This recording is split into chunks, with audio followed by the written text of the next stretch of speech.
Hello everyone, কেমন আছো তোমরা সবাই? বেশ অনেক দিন হয়ে গেছে আমার বড় ব্লগগুলো আর পোস্ট করা হয় না। সব ভিডিও এখন মিনি ব্লগ আকারে পোস্ট করি, সেই জন্য আর বড় ব্লগগুলো পোস্ট করতে পারি না। বেশ অনেক দিন পর তোমাদের জন্য আবারও একটা ব্লগ নিয়ে চলে এসেছি। আজকে হচ্ছে আমাদের বাড়িতে বাল্যক সেবা দেওয়া হবে, আর প্লাস ভাইফোঁটার দিন কি কি হয়েছিল সবগুলোই তোমাদের সাথে এই ভিডিওতে শেয়ার করবো। বুধবার দিন রাতের ভিডিও, আমরা সবকিছু গুছিয়ে রেখেছিলাম কারণ পরের দিনই আমাদের বাড়ি অনুষ্ঠান ছিল। তো রাতে বেলা আলু, আদা, লঙ্কা সবকিছু ছাড়িয়ে কেটে রেখেছিলাম। এখান থেকে শুরু হচ্ছে পরের দিনের ভিডিও, মানে বৃহস্পতিবারের ভিডিও। সকালবেলায় ঘুম থেকে উঠে দেখি মা আলু, ডাল সবকিছু ভেজে সেদ্ধ করে রেখে দিয়েছে। তারপরে রূপাদি চলে আসলো, এখন দুজন মিলে রান্না করবে। আর আমার তো বাড়িতে কোনো অনুষ্ঠান হলে কাজ থাকে মশলাগুলো পেস্ট করা, তো আমি এখন মশলাগুলো পেস্ট করে নিয়েছি। আর বাইরে এসে দেখি দিদি মশলাগুলো গুলে নিয়েছে। প্রথমেই হাঁড়িটা বসিয়ে দেবে, আজকে হবে খিচুড়ি আর আলু। তুমি খিচুড়িটাই রান্না করবে, সেই জন্য হাঁড়ি বসিয়ে দিয়েছে। আর এখানে মশলা কষাতে কষাতে আমি চলে গেছিলাম স্নান করতে, সেই জন্য আর ভিডিওগুলো করা হয়নি, কারণ ভাইফোঁটার আয়োজনও তো করতে হবে। ভাইরা এসেই গেছে। আমি এদিকে মায়ের একটা শাড়ি বের করে নিয়েছি, এই শাড়িটা আজকে পরবো। আর এদিকে ফল টল সবকিছু কেটে দিয়েছি। পিসিও বাড়ি থেকে অনেক কিছুই নিয়ে এসেছিল, সেগুলো ও এসে রেডি করে নিয়েছে। চলো আগে ভাইফোঁটার ভিডিওটা শেয়ার করে নিই, তারপরে তোমাদের সাথে বাল্যক সেবার ভিডিওটা শেয়ার করব।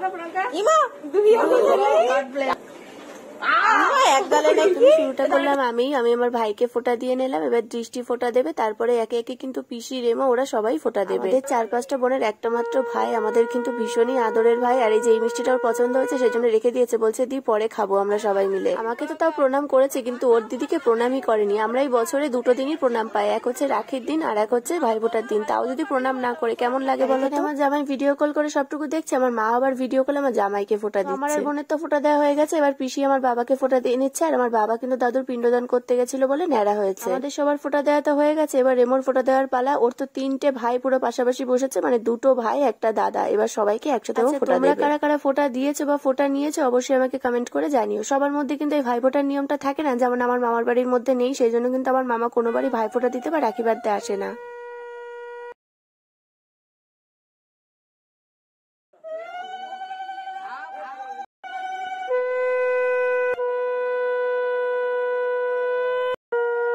রেমোর একটা ভাই প্রণাম করলে রোহিত তো কোনো মতেই প্রণাম করতে চাচ্ছে না। দেখো কত কিছু দিয়ে ভুলিয়ে ভালিয়ে ওকে সরিয়ে দিচ্ছে, কিন্তু আমরা অনেকবার রিকোয়েস্ট করার পরে বলার পরে তারপরে ফাইনালি প্রণাম করলো। যেই বলেছে যে প্রণাম না করলে কিন্তু ভালো বউ পাবি না, সেই সুরসুর করে প্রণাম করতে চলে এসেছে। ওটা সেরে এখন আমাদের খিচুড়ি রান্না কিন্তু হয়ে গেছে, যেটা বাল্যক সেবার জন্য তৈরি হয়েছে। এখন আমরা টেস্ট করে দেখছি সবকিছু ঠিক আছে কিনা। বাচ্চা আর কিছু বয়স্ক মানুষদের নেমন্তন্ন করা হয়েছে, তো তাড়াতাড়ি তো খাওয়াতে বসাতে হবে। এখন প্রায় 1টা মতো বাজতে যায়, এবার কিন্তু সবাই একে একে খেতে চলে আসবে। এদিকে দেখি দিদিদের সব রান্না বান্না সবকিছু কমপ্লিট হয়ে গেছে। এখন হচ্ছে আলুর দমটা, দেখতে দেখো কত সুন্দর হয়েছে। দেখতে যেমন সুন্দর হয়েছিল, খেতেও কিন্তু দারুণ হয়েছিল। খিচুড়ি আলুর দম দুটো একদম পারফেক্ট হয়েছে। এখানে বড় টেস্ট ওয়ালি বসে গেছে, খিচুড়ি আর আলুর দম নিয়ে টেস্ট করে করে দেখছে। আবার আমাকে একটুখানি ডাকলো, ভিডিও করছি বলে দিল না, হয়তো কিন্তু দিত না। আসলে ভাইদের ফোঁটা দেওয়ার জন্য আমরা তো সকাল থেকে সব না খেয়ে আছি, ভীষণ পরিমাণে খিদে পেয়ে গেছিল। তবু বাড়ির লোকজন আসলে তো আর খাওয়া যাবে না, সেই জন্য একটু একটু করে টেস্ট করেছি। এদিকে দেখি সবাই আস্তে আস্তে খেতে চলে এসেছে। 4-5 জন কিন্তু প্রথমে এসেছিল, আর ঠাম্মা বাকিদেরকে ডাকতে গেছে। আমাদের এইদিকে নিয়ম হচ্ছে কাউকে নেমন্তন্ন করলে তাকে আবার বাড়িতে আসার দিন ডাকতে যেতে হয়। দিদি, পিসি ওরা সবাই রান্না করেছে, আর আমাদের দায়িত্ব হচ্ছে সবাইকে সার্ভ করা। সেই জন্য আমরা আর কারোর হেল্প নেইনি, আমরা যে যার মতো পেরেছি সবকিছু সার্ভ করে দিয়েছি। চলো, যাদের যাদের আসার কথা ছিল সবাই কিন্তু প্রায়ই চলে এসেছে। সেকেন্ড ব্যাচ এই ধরে খাচ্ছে। বাইরে দাদুদেরকেও খেতে দিয়ে দিয়েছি, যারা যারা বাইরে খেতে চেয়েছে। আমরাও খেতে বসে পড়লাম, কারণ এরপরে তো মায়েরা যখন খাবে তখন আমরা যদি বসি তাহলে সার্ভ করার লোক থাকবে না, সেই জন্য আমরাই আগে আগে খেয়ে নিলাম। আমরা সবাই বসে পড়েছি। রেমো সার্ভ করছিল বলে ওই আমাদেরকে দিয়ে দিল। আর খিচুড়িটা এত ভালো হয়েছিল, তোমাদেরকে কি বলবো। সময় দেখলাম সামনে ঘিয়ের কোটো, আমি রেমোকে বললাম শিগগিরই টান। দুজন মিলে যা পেরেছি ঢেলে নিয়েছি। খিচুড়ি আলুর দমের পরে শেষ পাতে ছিল 2 রকমের মিষ্টি। তবে মিষ্টি তো আমি খাই না, তবে আমার বাবা দেখছি আজকে একটা ইউনিক জিনিস করেছে। বাচ্চাদের নেমন্তন্ন করেছে বলে দেখছি ফ্রুটি নিয়ে এসেছে আইসক্রিমের জায়গায়।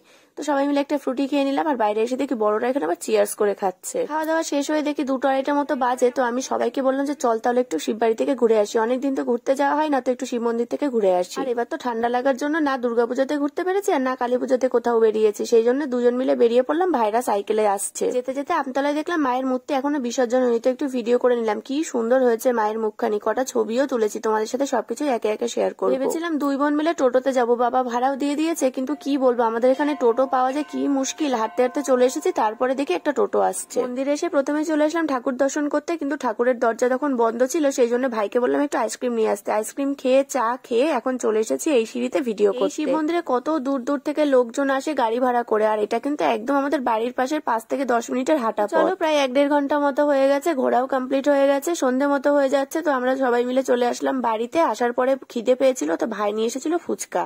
আর আজকে তো বৃহস্পতিবার, বাড়ির কেউই খাবে না, তো 3 ভাই বোন মিলে কিন্তু জমিয়ে খেয়ে নিলাম ফুচকা। তারপরে আমি একটুখানি চা করেছিলাম, আর সাথে ছিল মুড়ি আর বাদাম ভাজা। আজকে আমার এই ব্লগটা এই অবধি। ভিডিওটা যদি ভালো লাগে একটা লাইক করে দিও।